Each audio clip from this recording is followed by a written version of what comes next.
2024 का चुनाव पास में है, एकदम चौखट पर खड़ा हुआ है और विरोधी गोलबंद हो रहे हैं। गठबंधन बन रहा है सत्ताधारी एनडीए के खिलाफ, लेकिन जो एनडीए में हैं, जो भारतीय जनता पार्टी में हैं, वो क्या कर रहे हैं? वो अपनी ही पार्टी से दूर जा रहे हैं, अपनी ही पार्टी में हाशिए पर जा चुके हैं। तो क्या नए रास्ते खुलेंगे उनके लिए? और नए रास्ते क्या उत्तर प्रदेश में जो रास्ते खुलेंगे उनकी शुरुआत क्या उत्तराखंड की पहाड़ियों के बीच होगी? क्या वो मुलाकात जो केदारनाथ में हुई राहुल गांधी और वरुण गांधी की, उस मुलाकात के मायने क्या होंगे? 24 का सियासी समीकरण क्या बनने वाला है? वरुण गांधी को अगर भारतीय जनता पार्टी टिकट नहीं देती है तो क्या वो अपने भाई राहुल गांधी के साथ कंधे से कंधा मिलाकर के खड़े होंगे? और अगर खड़े होंगे तो चुनाव कहां से लड़ेंगे? बहुत बड़ा सवाल ये है। और आज के डिस्कशन का हमारा मुद्दा भी यही है। हमेशा की तरह हमारे साथी, हमारे सहयोगी अभिषेक पांडे जी हमारे साथ मौजूद हैं। अभिषेक भाई, एक भारत मिलाप हुआ है जी बिल्कुल। वो तस्वीरें जो हैं वो बिल्कुल भुलाए नहीं भूलती हैं, और जो तस्वीरें आई हैं वो भविष्य की तमाम योजनाओं में तमाम संभावनाओं को तलाश रही हैं। ये हम लोग कहते चले आते थे कि भाई डीएनए एक है, जीन्स एक है, खून का रिश्ता है, सब कुछ एक है।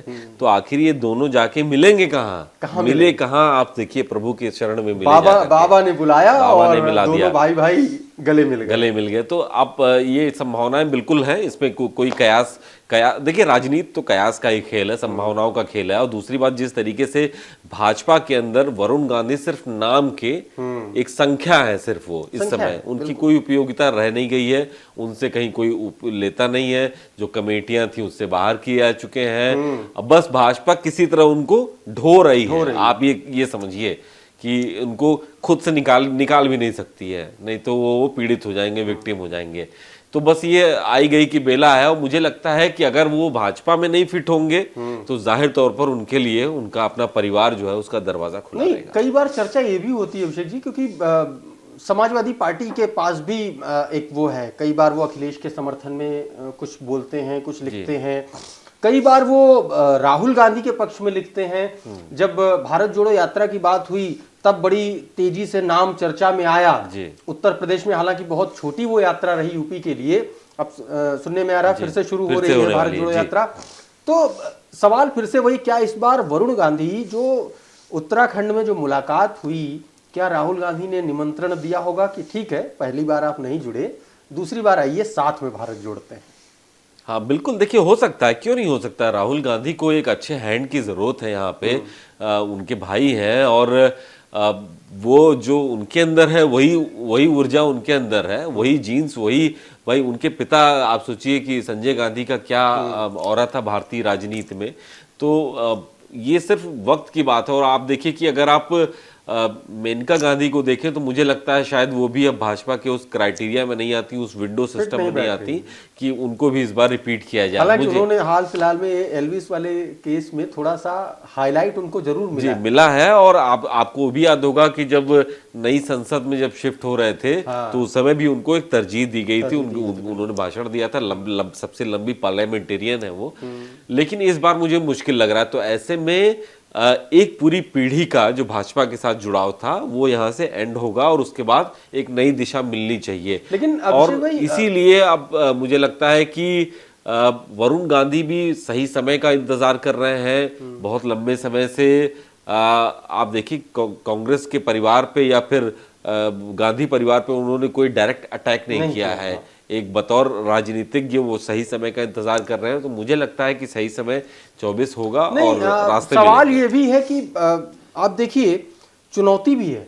ऐसा नहीं है कि सब कुछ फेवर में जा रहा है। चुनौती ये है, मान लीजिए कि राहुल गांधी ने वरुण गांधी की वापसी करा ली, कांग्रेस में आ गए, तो एक चुनौती है परिवारवाद वाली। क्योंकि जो अक्सर कांग्रेस पर आरोप लगते रहते हैं कि ये कांग्रेस पार्टी नहीं है, ये गांधी परिवार की पार्टी, इसमें लोकतंत्र नहीं। भारतीय जनता पार्टी, आप देखेंगे कि लगातार इस मुद्दे पर मोदी जी का जो फेस आया 14 में गोवा की वो जो मीटिंग थी वहां से, उसके बाद एक बड़ा मुद्दा बनाया गया था। सबसे पहला मुद्दा, जहां तक मैं समझ पा रहा हूं, याद आ रहा है, वही एक मुद्दा था जो जहां से शुरुआत हुई थी जी।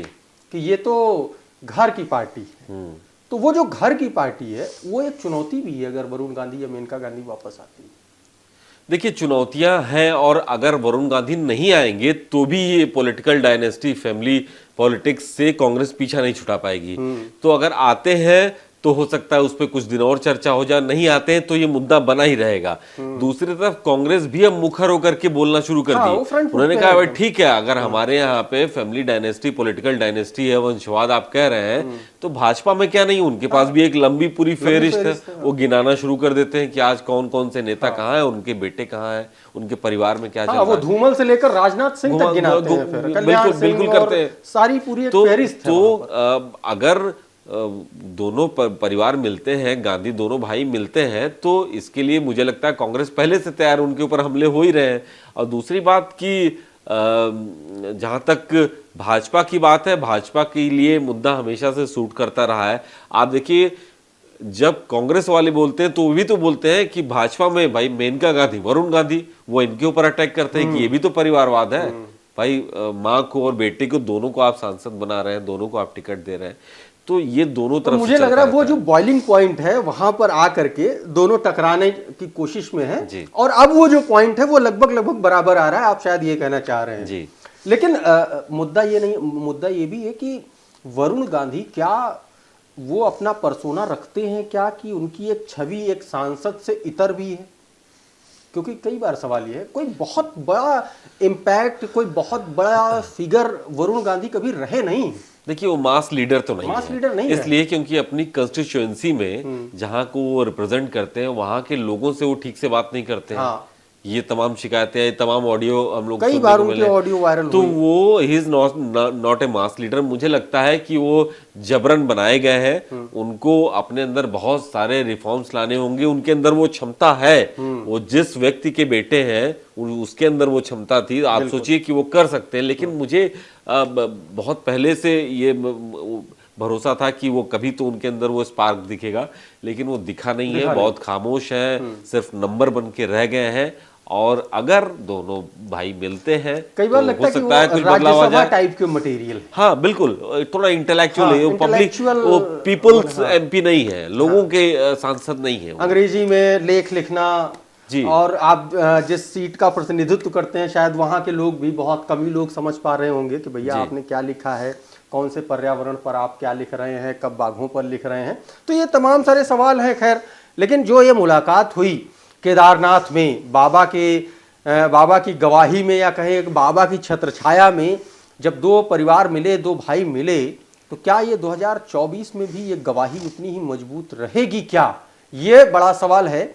और ये सवाल मैं आप सबके लिए छोड़े जा रहा हूं। आप हमें कमेंट बॉक्स में जरूर बताइए कि ये जो मुलाकात हुई, ये जो गले मिलने की एक बहुत बड़ी घटना घटी, तमाम सारी बड़ी घटनाओं के बीच, हिंदुस्तान के बीच, जो कहीं ना कहीं ये दबी जा रही थी, हमने सोचा कि इस पर भी बात की जाए। उस पर आप क्या सोचते हैं? आप अपनी प्रतिक्रिया हमारे कमेंट बॉक्स में ज़रूर लिखिए। ये वीडियो अगर पसंद आया हो तो उसको लाइक और शेयर ज़रूर कर दीजिए। हमारे चैनल को सब्सक्राइब कर लीजिए। ये वीडियो अगर आप हमारे फेसबुक पेज पर देख रहे हैं तो हमें फॉलो कर लीजिए। हमारे प्लेटफॉर्म का नाम है डेली लाइन।